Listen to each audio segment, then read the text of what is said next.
It's basically my camera starting to record. That's what it was. I'm waiting for Pedos to finally join in. Here he is. There's about bloody time. I need to change my profile picture. What is it? Oh God. Oh, that's not okay. That's not Right. user friendly. Are you both ready? Yeah, I'm ready to go. Yep. All right. Hello everyone and welcome to another edition of Rich T Racing.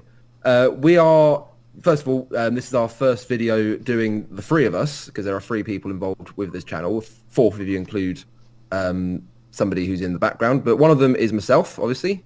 And then we've got James Derrick, who also of Swansea University Motorsport fame. Say hello, Derek. Hello, Derek. Thank you. And then we also have Mr. James Pritchard Wood, but because we're all called James, we've all got pleasant nicknames for each other. So say hello, P-Dubs. Hello, P-Dubs. Why does okay. Right. So anyway, as you will have seen from the title of the video, this is something we decided to do it about 2 hours ago. We would have done it. We'd been done and dusted right now, but P-Dubs took forever to get ready to do this. But anyway, we're going to be reacting to the Hungarian Grand Prix, which we're all talking to each other about the race on Messenger, but we decided to do a little video on it just to get our thoughts on it, because I believe we're all sort of a similar mind, but also we disagree with each other on a few things. Would I be correct in saying? I'd say a bit more than a few, but yeah. Yeah, I would say most things. Yes, I think it's me and Derek agree on it with each other a lot more than, and then we both disagree with what P-Dubs has to say. I think that's fair to say. I'd say that's fair. Right. So, let's jump straight into it. Let's start. So, obviously, qualifying was yesterday, and it was Max Verstappen on pole by 0.018 of a second from Valtteri Bottas, and then it was Lewis Hamilton in P3. So the question I have let's start with P-Dubs, because this is always entertaining. P-Dubs, what did you think was going to happen in the race based on qualifying? Well, it's a known fact between us three that I love me a bit of Charles Leclerc. So it's very clear that he was going to come second in today's race. That was very obvious, with probably Max winning, but I think everyone said that Max was going to win, based on yesterday's performance at least. Okay, so you had Verstappen, Leclerc, and who would you have third? I think I said Hamilton. It's going to be Hamilton. It's going to either be Hamilton or Bottas. That's who I thought was going to come third. Right, so we'll just say a Mercedes in third place. Yeah. Fair enough. What did you think, James Derrick? Well, I thought that Verstappen's pole lap yesterday was unreal. So I just thought he was going to be on it again today and absolutely smash it and come first. And then I thought Bottas was going to come second and Hamilton third. I thought it was just going to stay the same. I didn't think there was going to be much of a difference. My opinion was that I thought Verstappen would win, but it would be very similar. The race would be very similar itself to what we've seen past couple of years, where it's not a lot's really good. There's not a lot of like on track action, but they're like it's depending on who's on what tyres, and they're all quite close to each other. That's what I thought would happen, and I thought Verstappen would win, Hamilton would be second, and Bottas would be third. So we've got P-Dubs saying Verstappen, Leclerc, a Mercedes. We'll go with Bottas because he qualified in front of Hamilton. And then Derek, Verstappen, Bottas, Hamilton, or Verstappen, Hamilton, Bottas. I think Verstappen, Bottas, Hamilton, just because I thought that if Bottas was already in front, then he'd get the best pit window, so as they do in Mercedes. Yeah. So. And then I've gone with what a lot of, I think the entire F1 media was saying it would be Hamilton would be in front of Bottas, so I've gone with Verstappen, Hamilton, Bottas, which I thought was a bit unfair on Bottas. He qualified by a decent, almost 2 tenths faster than Hamilton. And the fact everyone was talking about Hamilton attacking Verstappen rather than Bottas, I thought was a bit unfair, personally. Yeah, I think the only thing on that is that Bottas isn't the world's best attacker. He's not our best defender either. No. This is true. He's quick, like super quick, quali, and in Yeah. a race, but it's just his attacking moves aren't there. Yeah, and we saw, but that's not what we're discussing right now. But that's a conversation for another day. But so those are our predictions. So what actually then obviously happened in the race was the Hamilton won from Verstappen, and then it was Sebastian Vettel who took the third podium position. The reason he was third was because Bottas and Leclerc came to blows, which damaged Bottas's front wing, forcing him to pit on lap 6, I'm going to say. And then he'd fight through to ultimately come in, I think it was 8th place. Yes, he only managed to finish 8th behind Raikkonen, Gasly and Sainz in front of Norris. So yeah, our predictions didn't quite work out. And I think the main reason we've decided to do this little reaction is because we all felt a bit, even James Derrick, who is a massive Lewis Hamilton fan, felt flat at the end of that race, because my perspective was that it was a great race, but then it was just so easy for Hamilton to then overtake him. Yeah, I think that the thing was that, from my perspective, I didn't even think Hamilton was going to overtake Verstappen in that position. You know, I thought that Verstappen was always going to hold it off, like we saw Magnussen do with Ricciardo. I thought it was going to be a similar sort of tactic from him. Yep. And so when it came down to such a, I would almost say a lazy move. No offense to Hamilton or Mercedes, you know, it was a great strategy and the move anyone would have done if they could.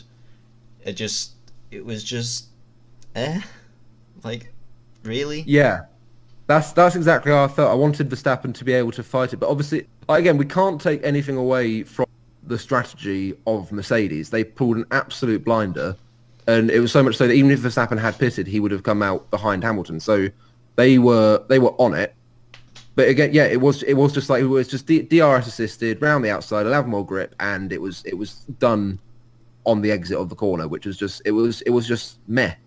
That's all it was. I think what Christian Horner said after the race, I think he said something along the lines of they didn't want to pit him because obviously they'd been about a second and a half behind. But I think that even if you'd put Verstappen on, say, the soft and had him on the new tyres, he could have given Hamilton a much better race, and he could possibly have taken him being on the fresher tyres if he'd done it. I think, personally though, Red Bull obviously not having been in a situation where they've been leading the race from pole in a long, long time, and obviously Mercedes, especially this season, they've been on top most weekends. They're just a bit out of practice, Red Bull, and maybe not as daring to go for it, whereas obviously Mercedes were just like, stick him in, get him on the mediums, got nothing to lose. That's just my personal opinion though on that. Yeah, I think that is very valid. Red Bull haven't led from pole for ages. I think if they put him on, they could have put him on the softs, yeah, but I think Verstappen would have then attacked him, and then his tyres would have gone off quicker. So, and it's also worth pointing out when Hamilton was behind Verstappen, even on a track where it's difficult to follow, difficult to overtake, Hamilton was still right behind him. So you could say yes, Verstappen could have attacked him, but on the other hand, could he? Because we never saw Hamilton properly in front of a fresh Red Bull. Because he couldn't have been in front of a fresh Red Bull, because we know that Max doesn't get overtaken. Well, apart from the fact that he did quite easily, very easily on the sixth with 5 laps to go. So yeah. What I'm saying is that Max wasn't on fresh tyres. Oh wait, was he? No, he wasn't. No, but you literally just said Max Verstappen doesn't get overtaken, and I meant on fresh tyres. Yeah, but I agree with benefit. JJ that the Merc was so much quicker in Sector 2, especially in clean air, that there is no way in hell that Max would have gotten back around Hamilton in dirty air. That just wouldn't have happened. Okay. I think Verstappen, he would have been close. He would have got close in 3, but that's where Mercedes is best, in those sort of medium ranged corners. They would just, I think it was even in even in qualifying, the Mercedes was so strong for that. It's just the Red Bull being much faster in sector 3 that just got Verstappen pole. Right, so we've done the lead. We've done that we're sort of a bit flat and where we think of the Hamilton-Verstappen fight. Let's move on to something that's going to make P-Dubs really happy and talk about the Ferraris, because obviously Vettel on the podium in front of his patron saint Charles Leclerc. He adores him so much he can't even pronounce his name correctly. You call him Charles Leclerc like a commoner. Yeah, yes. And you do French. You're moving to France, and you call him Charles Leclerc. Yeah, because he's not French. He's Monegasque, and he speaks Monegasque, not French. Yeah, you're coming at it all. Why does Why does everyone else say Charles Leclerc? Well, you listen to him. He calls himself Charles, mate. Does he? Yeah. You're Monegasque a right idiot right now, JJ. Let's move on. Yes, okay. P-Dubs, what did you think of the Ferrari? What did you think of Ferrari, and what did you think of the battle they had, Vettel and Leclerc? What battle? Vettel just was quicker, especially towards the end of the race. It was always going to happen. I mean, I wasn't really too sure on the strategy. Well, obviously, they're having their own little race, third and fourth, because... third and fourth, wasn't it? One of them was going to finish on the podium. I'd have liked it to have been Charles. But, yeah, one of them was going to do it. And it was fair racing as well. There wasn't team orders. It was nice to see that like Leclerc was allowed. Like there was no like move out of the way for Vettel, because he can go and challenge the front two. Oh wait, no, they were a minute behind, which I think considering, let's go back to pre-season where the Ferrari looked genuinely good, and they thought Ferrari looked the strongest for the championship. They've now finished a minute behind in a race. There was talk of Verstappen maybe even lapping the Ferraris, which I think is just a bit bad, really, isn't it? I mean, I said this from pre-season that like everyone always says like, oh, Merkel looking a bit bad at the start of the season. It's like they're not. They don't need to go full out. They know how good their engines are. They're just testing. That's all it is. Just like pre-season didn't. I don't think anyone was saying Mercedes looked bad. I think they were saying Ferrari looked so good. They were expecting a good another good fight between Mercedes and Ferrari, but it's just there is no fight whatsoever. I think everyone knew Mercedes were holding something back, but I don't think everyone predicted what was going to happen to Ferrari this year. Because at the moment, it looks like they might not win a race this year, which would be very surprising given last year. No, they'll win at Monza. Will they though? Yes. Think about every race they've been able to win this year: Bahrain, Azerbaijan, and Canada, and Austria. They've all found a way to muck it up somehow, whether it be a breakdown, not defending, a crash in qualifying for Leclerc, Vettel making a mistake, or Leclerc not defending hard enough. They've always found a way to lose a race. I think they will be in a position to win in Monza, and I think they will muck it up again, because that's just what they've been doing the past 2 years. I don't think they can. I don't think that they can lose in Monza. I don't understand how they can do that. That'll be outroar from the Tifosi if they lose in Monza, and that's just the fact. I've got the results up from the Spanish Grand Prix, because that's where they did testing this year, wasn't it? Yeah. 9 seconds behind Hamilton, who won, that was Vettel, and 13 seconds for Leclerc behind Hamilton. So, yeah, I think I've got to agree with Derek on that. It's because Mercedes don't actually have to show how good they can be, whereas Ferrari, not doing so well the past few years, not won a Constructors in how many years? I think they have to... 11. The last thing they won was the Constructors 8. They should have really. I know, don't kill me, Derek, but I think really Massa should have won the championship that year. Oh, I agree. Because it was that retirement at the end of Hungary that everyone says, oh, Hamilton should have won in 2016 if it weren't for a retirement in Malaysia. Massa should have won in 2008 if it weren't for a retirement in Hungary. I totally agree. Yeah. But I think as well, something I forgot. I just had a massive go at Ferrari finishing a minute down. It should point out this is a track that does not suit their car. They've gone in a different direction aerodynamically. Their car is now very slippery. and very fast in a straight line. High downforce tracks like this, where we normally see recent years, we've seen the Ferrari do better.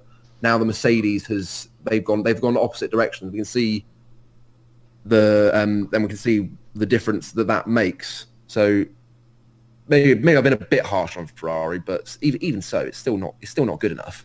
I think for me personally, though, the fact that Ferrari have chosen that route, it just seems stupid to me. Like, that's F1 isn't really about the top end speed; it's about cornering. That's the whole ethos of the sport. And you can also say Mercedes have done. I think they have got the best package because their car is still fast in a straight line. They've still got a very, very strong engine and a very good package, but they've also now got a very good car aerodynamically.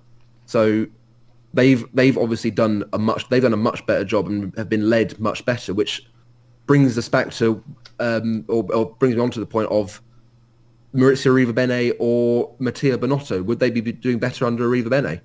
You think? Ferrari, for me, I think Ferrari they should have won the past two world championships. Their car was better, and it's only through Ferrari's mistakes and Vettel's mistakes in 2018 that it was Vettel in 2018 that cost them the championship in my humblest of opinions. Germany. Yeah, but Vettel. Well, yeah. Well, Kimi was never in contention last year, so it was all on Vettel. So as soon as Vettel started fucking up, that was... Yeah, well, Vettel's carried on those same mistakes from last year into this year. I think that he could he passed it? I don't know. That's why I like Charles. Maybe they just need a complete shake-up in Ferrari.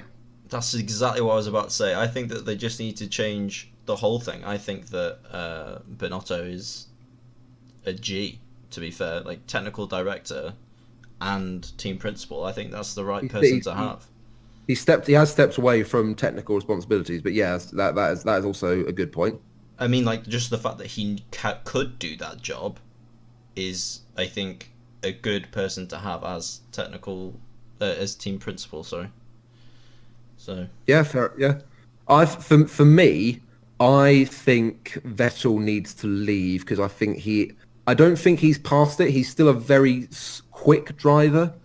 I just think he needs to be out of the limelight a bit and go somewhere, either retire or go somewhere else. Well, like Kimi, he's racing the best he has in years. Yeah, and I think actually you've done my job for me there because we move on very smoothly to our driver of the day. So away from sort of all the controversy, this is where we might start arguing and fighting a bit more because I am going to say my driver of the day is Kimi Räikkönen because I think he's done an absolutely fantastic job. Not just in today's race, but the entire season. He's finished 7th when his teammate, who is Antonio Giovinazzi, still a decent driver. He finished in 18th and second from last, only just a little bit in front of Robert Kubica in the Williams. It's driver of the day, not driver of the season. I still think it's Kimi Räikkönen based on where he's finished in the race compared to his teammate, and he's also kept a Mercedes behind him. I think Ricciardo kept the Mercedes behind him actually. I don't think Räikkönen did it. Apart from the fact that Kimi has finished in front of Valtteri Bottas and Daniel Ricciardo has finished in 14th and couldn't get past the Haas. Yeah, but Ricciardo started P20. Only made. But Kimi has finished he's finished just behind a Red Bull and just in front of a Mercedes. Raikkonen started 10 places above Ricciardo. We're not talking. I'm just saying. Yeah, but it's 6 places on 2 Williams, 1 Racing Point, an Alpha being driven by someone who's showing what that car could be in bad trim. I think Ricciardo making it up to 14 and then not being able to get past the Haas that in race trim is just not a very good car, and then being forced. Ricciardo, considered one of the best overtakes on the grid, couldn't get past Kevin Magnussen. The angriest man in the world. Kevin Magnussen. He is quite angry. It's like Haas. You got the angry Kevin Magnussen and whingy Romain Grosjean. Great combo. Yeah. So I've said Kimi Räikkönen. P-Dubs, who do you think? I hate to say it, but Lewis Hamilton. Way! I Hey! hate to say it, but Lewis Hamilton for me today. Derek, Um, how aroused are you feeling right now? I'm not, because I don't even agree, so... Oh, do you want my why, reasoning why, behind why, this? why Lewis Hamilton, P-Dubs? I think just tyre management and then managing his temperatures when he actually pushed Verstappen. I think they're coming back after that. What was it, 3 seconds after the pit stop? And then getting right back on him. Just catching Red Bull out completely. And then just going for the end and just keeping on it, not losing. Yeah, the belief. I suppose to be fair, I think as what's his name, James Vowell said, I'm not sure how many other drivers could have done quite as good a job as Hamilton did. I think other drivers would have still overtaken Verstappen, but maybe not as quickly. I think the thing with Hamilton is that he's a god when it comes to saving his tyres, because if you remember at Silverstone, he set the fastest lap on how many laps old were those hard tyres? I don't know, but The old ones. I think they would have been nearly 30 laps old, and and also Hockenheim last year when he had to go from 15th, and he got up into 6th, and he still made his tyres last as long as everybody else, if not longer. yeah. So yeah, I completely agree with that. I'm still saying Kimi. Derek, who do you think was driver of the day? For me, I think it's a toss-up between Sainz and Verstappen, to be honest. I nearly went for Sainz. I nearly did as well. And I mean, he's done so well He recently. did a great job, didn't he? He started 8th. You know, He started. Yes, he did. Sorry, because Lando was in front. yeah, and you know, Norris had a problem in the pits, but still, you know, it's a great drive. Like I know it's not driver of the season, as I had already said, but you know, he has performed similarly all season, and to be in front of Gasly, you're like, okay, Gasly's a different topic that will take years to talk about, but you know, It won't take years. He'll be gone at the end of the year. yeah, true. Ooh. But yeah, you know, like to be in front of a Red Bull that, well, could have won the race. You know, that car could have won the race, and Sainz in a McLaren who were nowhere last year, 5th, unreal. Yeah, they've already got they had 70 points just on McLaren very briefly. Last year they scored 2 points in the entire season. This year, before Hungary, they had scored 70 points. So they will now have, I believe I'm right in saying 82 points. So they're already 20 points up on where they were last year compared to the whole of at the midpoint of the season. They're 82 points. So fantastic from McLaren. I think Sainz is doing absolutely fantastically against a very good driver as well that we all like. We all love Lando Norris, but Sainz is doing better. Yeah, well, I think Lando is proving he's amazing in qualifying. Like unreal performances from him in quality. Yep. But Lando's sorry, only this done isn't 11 about races. Norris. No, we're getting off top. We're getting off topic again. Stop doing that. Yeah, I think Verstappen as well. He did a great job. Like in a Red Bull, the Merc should always have been quicker. Really. Yep. With a Honda power unit, with all that stuff, he did great, holding him off for as long as he did. Yeah, and then just look at where Pierre Gasly is. Like, I think it's like they're both showing where that car can be. It can either be fighting for the lead or just about keeping up with the McLarens. Yeah, absolutely. Yeah. Okay. So gun to your head, Verstappen or you have to make a decision. I want to say Sainz. I'm going to say Sainz. Sainz. Fair enough. Did he? Started in 17th. This is according to my statistics here. I think I'm about. Sorry, that was fairly I'm on the certain. wrong statistic. I'm on the I was on the fastest. You know what? Did you no, know that George Russell actually kept position? He's done that a lot this year. Did you know that Antonio Giovinazzi got a free place penalty for holding people up? So he actually lost a position from where he started. Did he? Yeah. Giovinazzi started in 17th because he held up Lance Stroll, and Lance Stroll obviously didn't make it through. So yeah, Russell started in 15th. Anyway. Yeah, do you know what we've just done? We've just gone from saying how good George Russell is to basically just tearing him apart and saying like, actually no, he lost positions. No, It's but not he George's did great. fault. He did great in a Williams. Like the fact that in qualifying, were they a second and 1.2 seconds quicker than they were last year? I think. at this track, and they haven't been anywhere near their times from Yeah. last year this season. So well done to George. Yes, I agree. I think yes. Well, he was so. I think it was Albon who was just in front of him. He was just over a tenth slower than Albon, considering they've been 1.2 seconds off the next slowest car throughout the whole season. So yes, whilst we did just sort of tear him apart a little bit, at the same time, fantastic job to George Russell. To George. To George. To George. Right. I think we should best leave it there before we descend into shouting at each other and madness, effectively. Yes. So, thank you very much. If you have decided to watch this video, thank you very much. Hopefully you enjoyed it. Hopefully we didn't talk over each other too much. And, Derek, do you want to say goodbye? Goodbye. P-Labs, do you want to say goodbye? Goodbye. And I shall say goodbye. Goodbye.